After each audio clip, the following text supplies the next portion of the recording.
السلام عليكم. اللهم صل وسلم وبارك على سيدنا محمد. النهاردة بقى نعمل وصفة سهلة وبسيطة ويا رب تعجبكم. وما تنسوش اول حاجة تنزلوا تصلوا على النبي في الكومنتات وتحطوا لي اللايك الحلو ده. النهاردة هنعمل معاكم البرجر بطريقة سهلة وبسيطة خالص.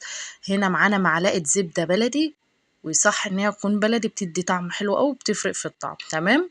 نزلنا طبعا النار يكون مسخنين الطاسه كويس، والنار تكون وسط عشان ما يبقاش ني معانا ويكون السوا مظبوط. تمام.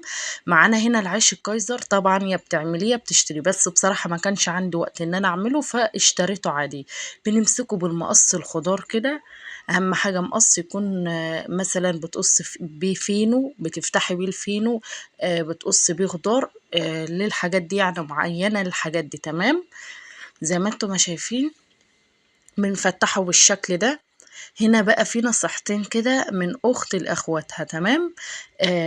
نصيحة لوجه الله: ما تشتريش البرجر جاهز من بره، ما تجيبيش وخلاص. يا الحاجة دي تكوني عاملاها بايدك في بيتك، يا تكوني معاملة جزار بتجيبي منه اللحمة بتاعتك، بتجيبي منه السجق، بتجيبي البرجر، بتجيبي اللحمة المفرومة، بتجيبي الكبدة، بتجيبي الممبار، بتجيبي كل حاجة منه.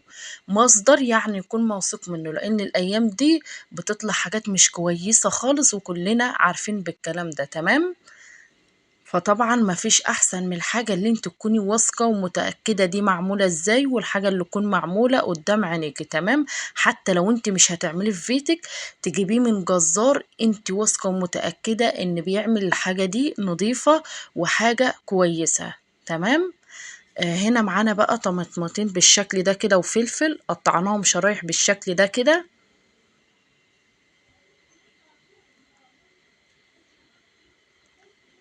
هنا نزلنا بمعلقة زبدة بلدي تاني. لإيه بقى؟ هنحط فيها العيش الكايزر، ياخد تحميصة كده على السريع، بيفرق في الطعم وبيدي طعم جميل جدا. تمام.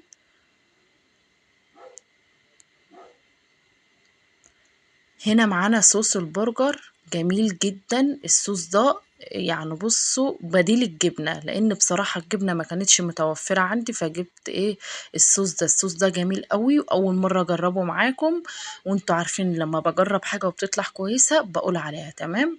طعمه خطير كده. بصي، والكاتشب ده انا حاطاه اضافة من عندي، يعني لو انت عايزة تضيفيه ضيفيه، مش عايزة تضيفيه مش مشكلة. جينا هنا بقى للحشوة. ممكن تحطي زيتون، تحطي اي مخلل، تحطي اي حاجة انت بتحبيها. تمام. على حسب الرغبة وعلى حسب الحاجات المتوفرة عندي.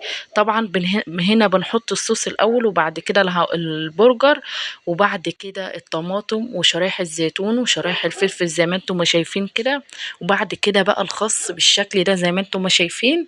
كنت اول مرة اجرب البرجر ده معاكم، وكان طعمه في النهاية جميل جدا. ما تنسوش اللي وصل لحد هنا يكتب لي تسلم ايديكي.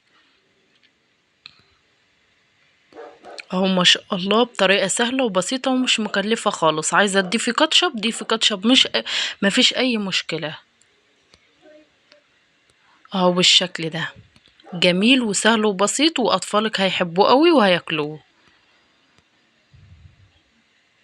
ودي كانت النهايه، وبسم الله ما شاء الله، كان جميل جدا. شايفين الشكل بيتكلم. ما تنسوش بقى اللايكات بتاعكم دي، عشان هي دي اللي بتشجعني وبتعلي الفيديو. تمام. وطبعا لا غنى عن طبق المخلل. اهم حاجة في اي سفرة طبق المخلل ده بيفتح نفسنا على الاكل وبيخلي الاكل في حتة تانية. اهو زي ما انتم ما شايفين.